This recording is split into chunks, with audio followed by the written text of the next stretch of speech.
Darshan and ಗ್ಯಾಂಗ್ನಿಂದ ಚಿತ್ರದುರ್ಗದ ರೇಣುಕಾ ಸ್ವಾಮಿ ಕೊಲೆ case ಮಾಫಿ ಸಾಕ್ಷಿಯಾಗಿ ಪ್ರದೋಷ ಸಲ್ಲಿಸಿದ್ದಂತ ಅರ್ಜಿಯ ಆದೇಶ ಆಗಸ್ಟ್ 24ಕ್ಕೆ ಹೊರಬೀಳಲಿದೆ.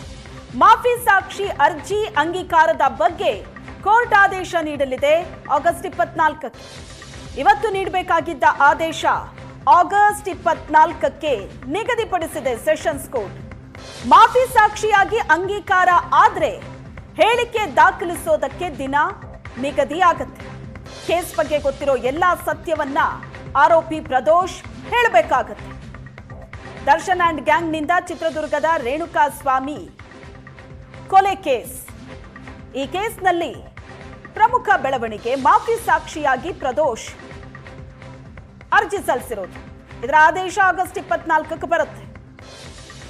ಮಾಫಿ ಸಾಕ್ಷಿಯಾಗಿ ಅಂಗೀಕಾರ ಆದ್ರೆ ಹೇಳಿಕೆಯನ್ನ ದಾಖಲು ಮಾಡಿಕೊಳ್ಳಲಾಗುತ್ತೆ.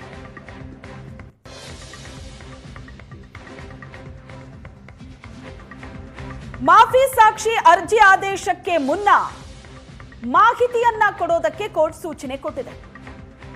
ಕಾಮಾಕ್ಷಿಪಾಳ್ಯ ಪೊಲೀಸರಿಂದ ಪ್ರದೋಷ್ ಬಗ್ಗೆ ಕೋರ್ಟ್ಗೆ ವರದಿ ಸಲ್ಲಿಕೆ. ರೇಣುಕಾ ಸ್ವಾಮಿ ಕೊಲೆ ಕೇಸ್ ಬಿಟ್ರೆ ಬೇರೆ ಕೇಸ್ ಇಲ್ಲ ಅಂತ ಹೇಳಿದ್ದಾರೆ ಪೊಲೀಸರು.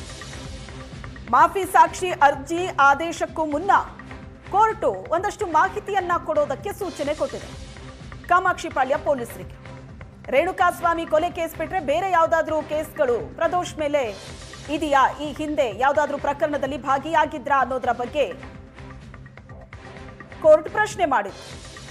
ರೇಣುಕಾ ಸ್ವಾಮಿ ಕೊಲೆ ಕೇಸ್ ಬಿಟ್ರೆ ಬೇರೆ ಕೇಸ್ ಇಲ್ಲ ಅಂತ ಪೊಲೀಸರು ಹೇಳಿದ್ದಾರೆ. ಇನ್ನೊಂದು, ಪ್ರದೋಷ್ ಅಪರಾಧಿಕ ಹಿನ್ನೆಲೆ ಬಗ್ಗೆ ಸೆಷನ್ಸ್ ಕೋರ್ಟ್ ವರದಿ ಕೇಳಿತ್ತು.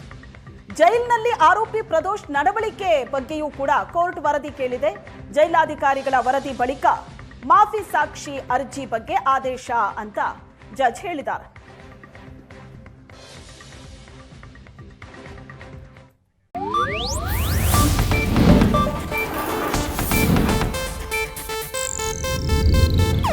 ಇದು ಏಷ್ಯಾನೆಟ್ ನ್ಯೂಸ್ ನೆಟ್ವರ್ಕ್ ಪ್ರಸ್ತುತಿ.